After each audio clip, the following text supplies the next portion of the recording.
Hello there. If you watched my 112 speaker cabinet build, you know that I need to cut some dovetails, and I don't have a dovetail saw. You know that I used a fret saw to saw those dovetails just to test and see if the saw that I was using, which was that right there, was a part of the reason that I was having trouble with dovetails, and kind of find out it was. I need a back saw. The only problem is I have a big back saw carcass saw that's about that long and about that tall and weighs about a pound. It's a heavy duty, huge Ditson rather, hand saw. And so I don't want to cut dovetails, so that's got a big thick plate on it and all of that. And the only other back saw that I really have that I can do anything with is this. This is a piece of junk, okay? This is like a $15 back saw and miter box, plastic miter box thing I bought from Lowe's 20 years ago because I needed a miter box to do some stuff around the house. The teeth are not blue or black, so I don't think that it's impulse hardened. I can pretty much guarantee you that the steel isn't very good quality, but it might be resharpenable. So the handle is crap, right? Well, I have an old saw that came out of off of an old warranted, one of the old warranted saws with one of the small, like 20-inch standard saw. I can't remember the name of it now. Panel saw. And this saw plate, I have two good saws, a cross cut and a rip cut already.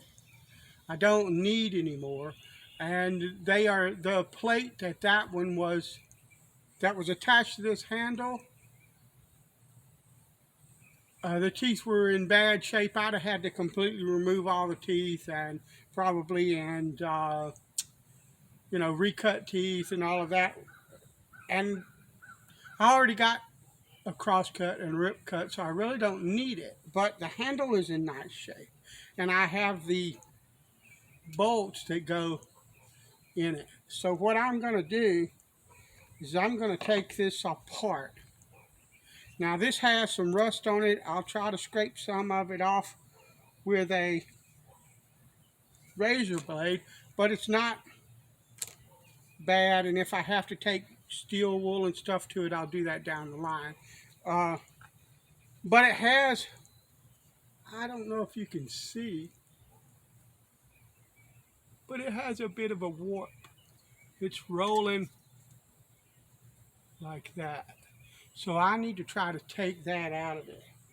So the first thing I'm going to do is attempt to do that.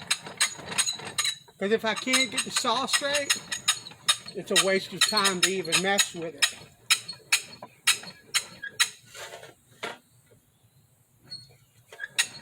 So I'm going to open this up as wide as I can get it without it coming apart.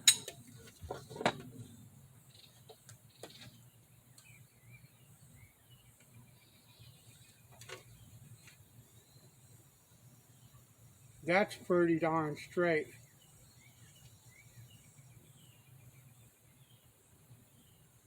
Right there. And what I'm going to do, let me crank this shut again.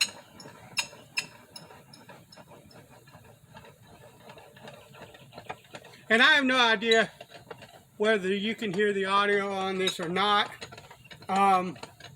This is my cell phone. I've been out here bending guitar sides, and I've used you'll get a 30-minute video, but I spent 3 hours bending guitar sides and all of my batteries are dead. So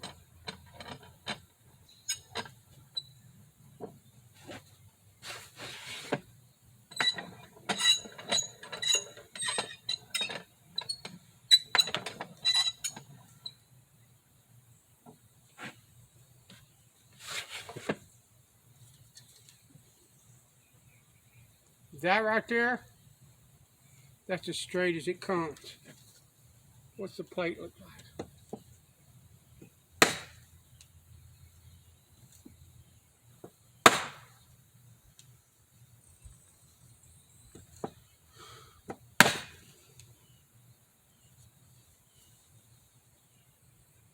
Nice. All right. Now this thing, I know it cuts like horse manure. Let's look and see.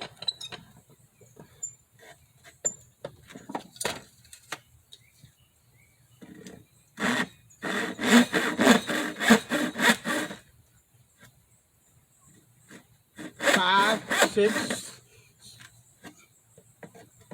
yeah. 7, 8, 9, 10, 11, 12, 13, 14, 15, 16. 16. And you see it wanders. So let's try that again.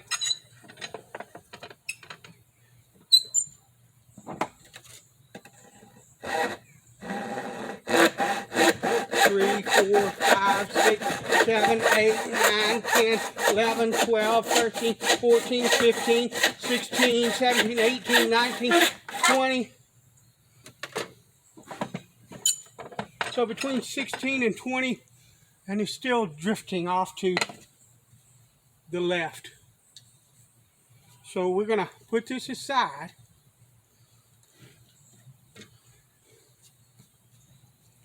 And see what we can do about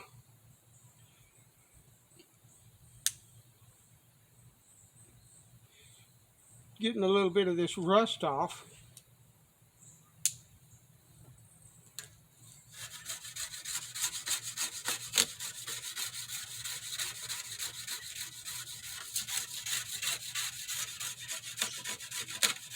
I don't care anything about the staining.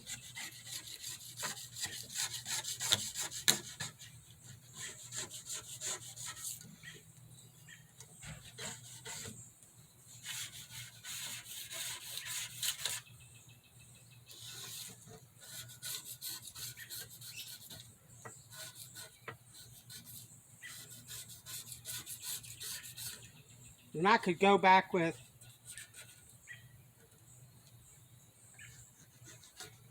steel wool if I wanted to.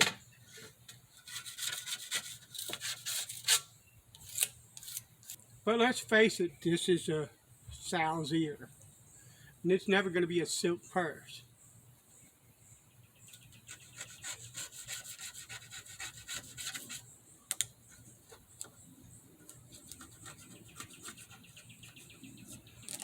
No matter how much work I do to it, I'm not trying to make a permanent dovetail saw. I'm trying to make something until I can afford, which will be a long time, something that will hold out until I can afford to buy a decent dovetail saw.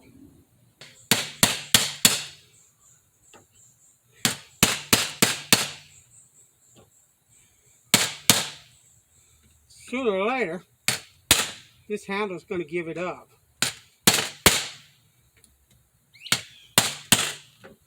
Period.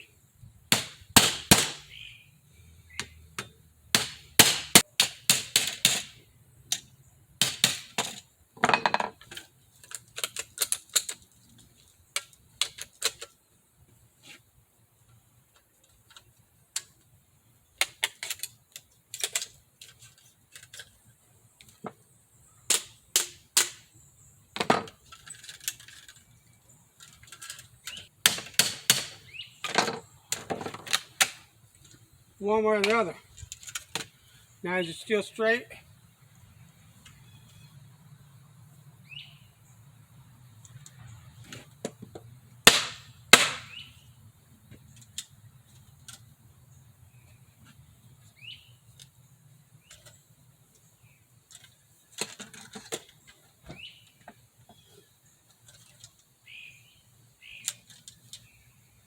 Yeah.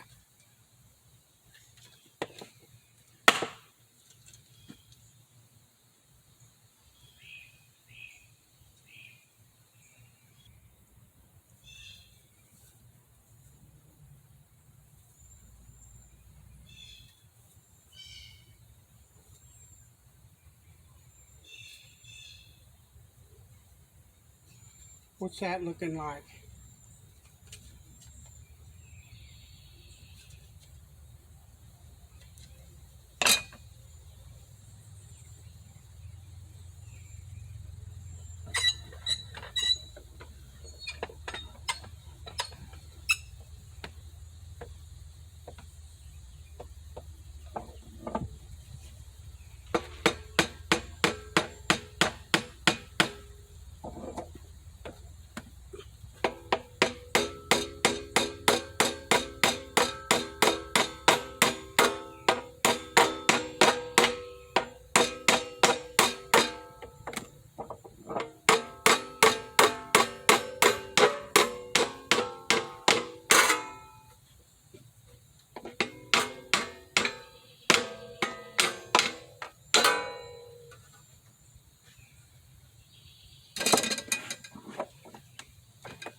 Have to take the spine off.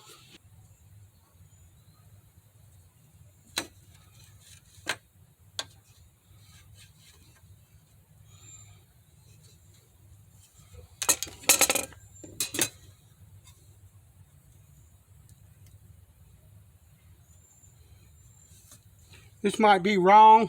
I don't know. I haven't ever done this. So it's what it is.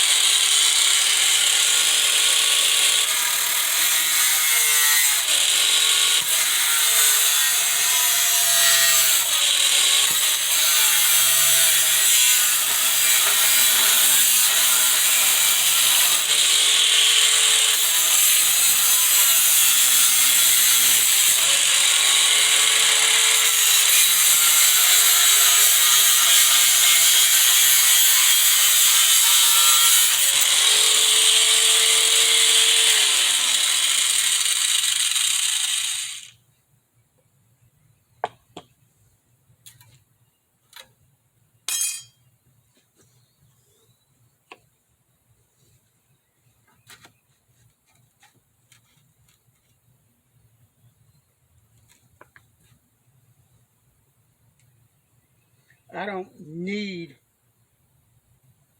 it to look pretty, because I'm looking at it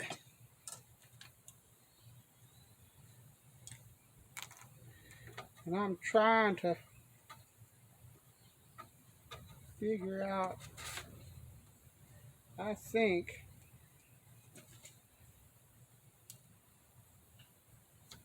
that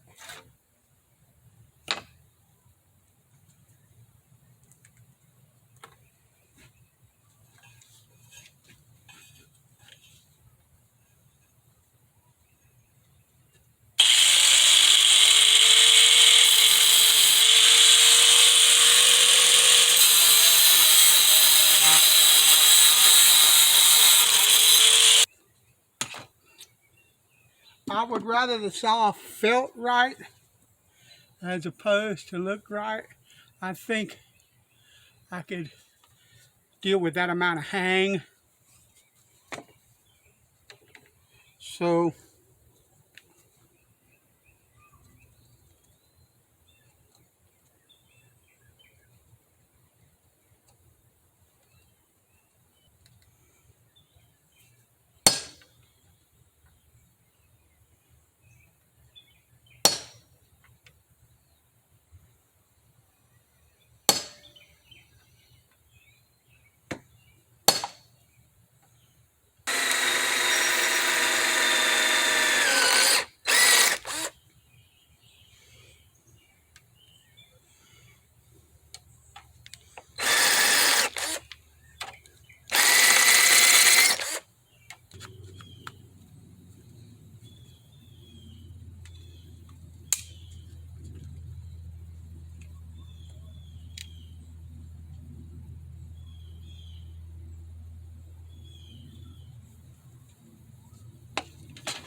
That's hot.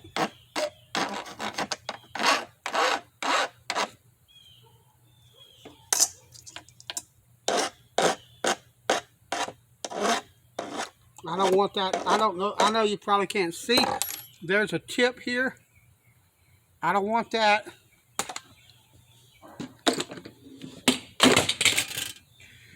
There's a tip here. I don't want it sharp.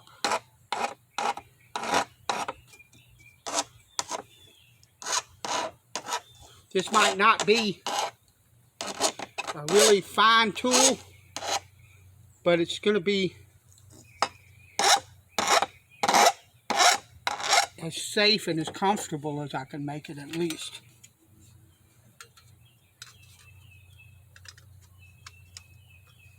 Put this in a vise.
Straight, straight.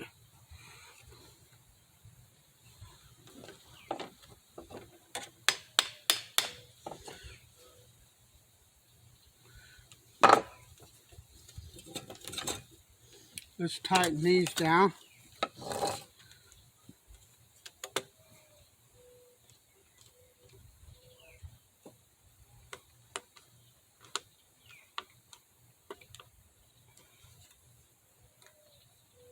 I have some brass ones too. If these aren't good enough, if they don't hold well enough, they don't feel like they're tightening down. They feel like they're almost, they don't feel like they're tightening down enough.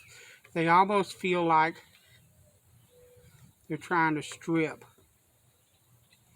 So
Lovely.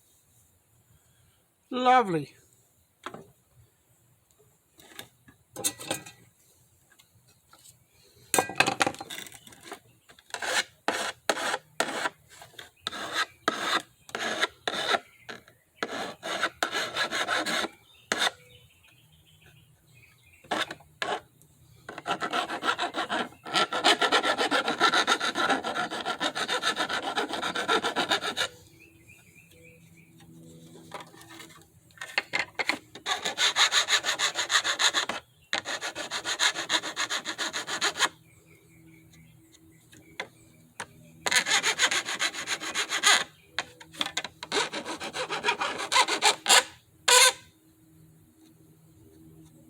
All right.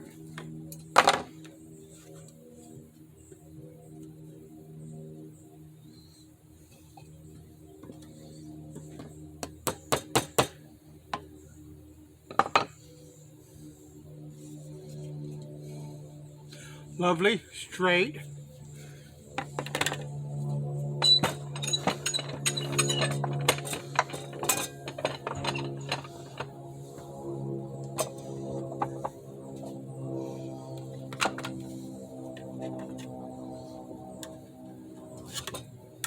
Now I'm going to take some set out of the saw.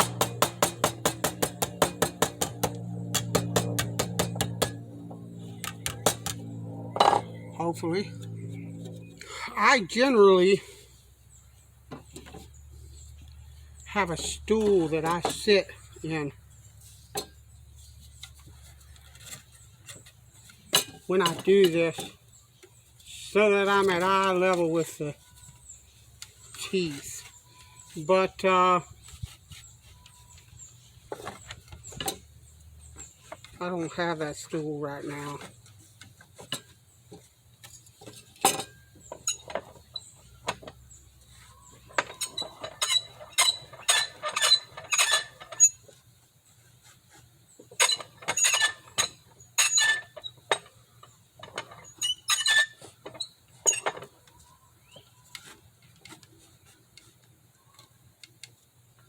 So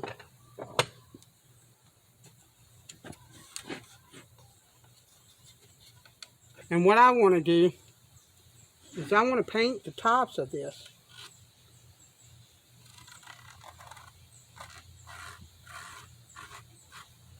With black magic marker, because I am not an expert. That's what I'm called. And what I'm going to do, I have, let me see, I'm not sure.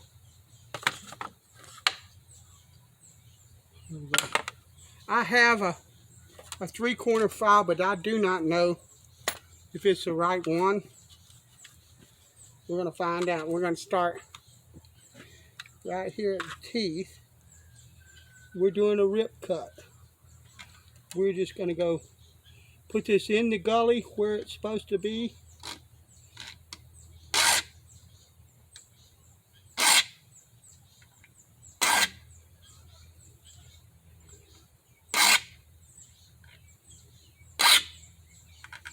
And I can see if I miss a tooth because I've got that black on it.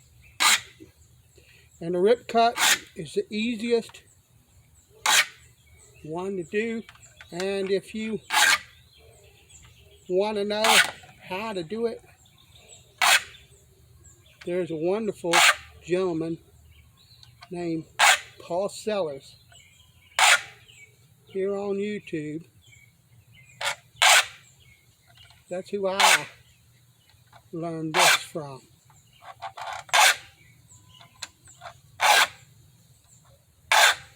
We're just going to go down every tooth once.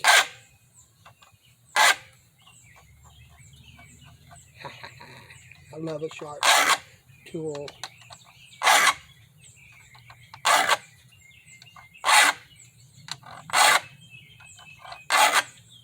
This might add some set to this plate because it might push the steel. If it does, I'll redo it.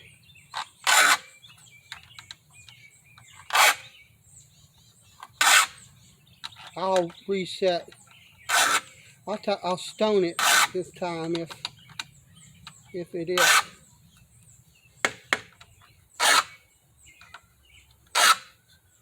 But you want to come at 90 degrees to it. If you see, I have this angle here. I forget what that is, but that is the angle I use to cross cut teeth at. The file goes that way instead of straight across.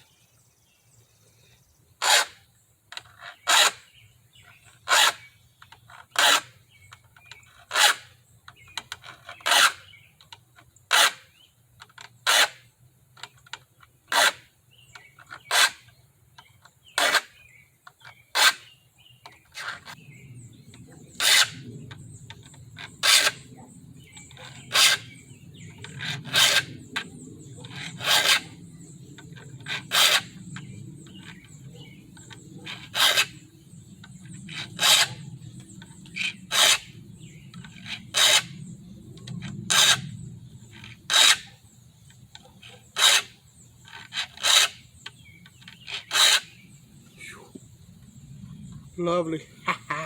I love it.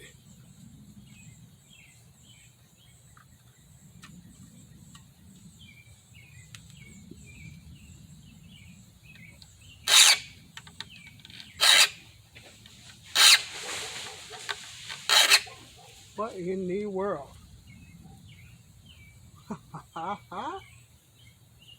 Sound like a tree went down.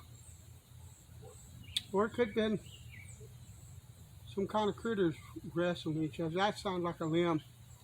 But one of the reasons I love Western saws and prefer them over Japanese style saws. One is the push stroke. Two is the handles. They fit my hand. But actually, number one is that you can resharpen them. I would not give you a plug nickel for the impulse hardened saws you see at places like Lowe's and Home Depot.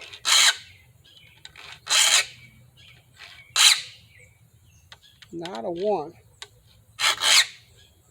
I want a saw that will last me my entire life, that I can just take a blade like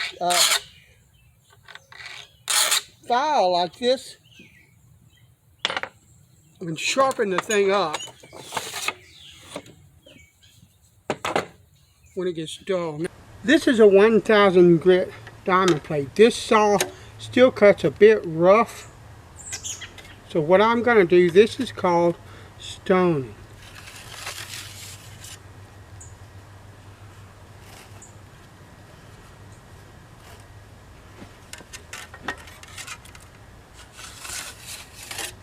I'm going to pass it across this stone just a couple of times.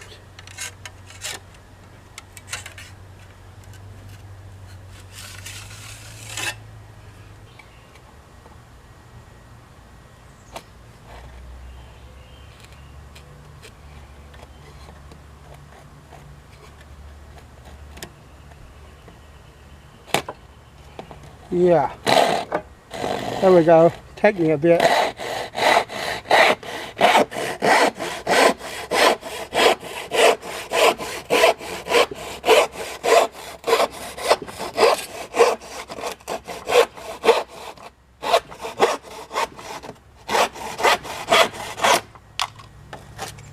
Let's saw down that line. There's a little bit of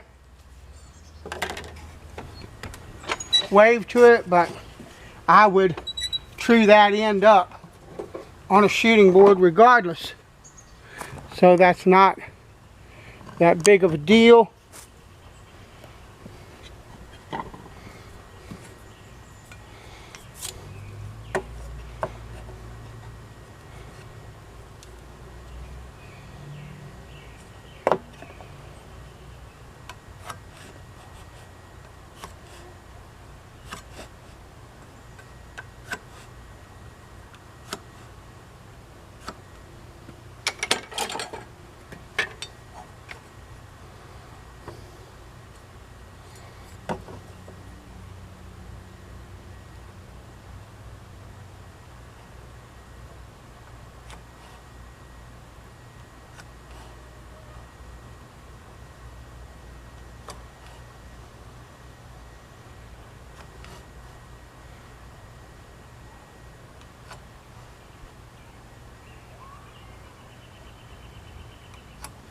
All right.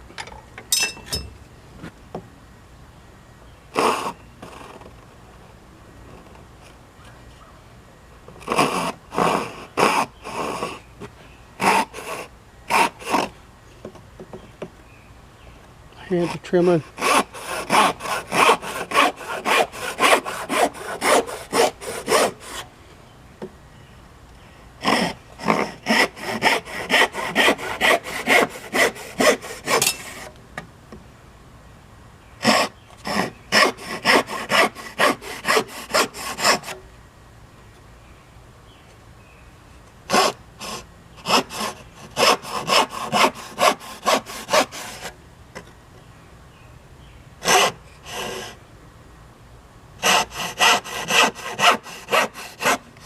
That's not bad.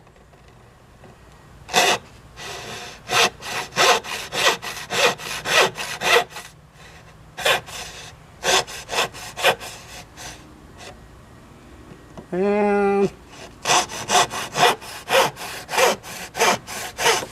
that'll work. Now it's up to me to learn to use the saw again, because I'm so used to using Japanese stuff. But it's not, I just cut that in half, but it's not busting out the grain when I try to go across the grain like it was. So that's what I was looking for with the stoning, was to smooth that.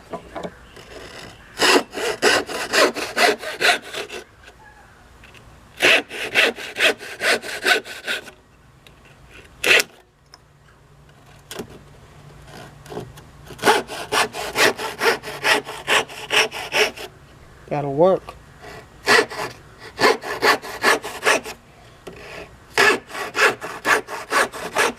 Lovely. That'll be up to my hand now. The saw produces.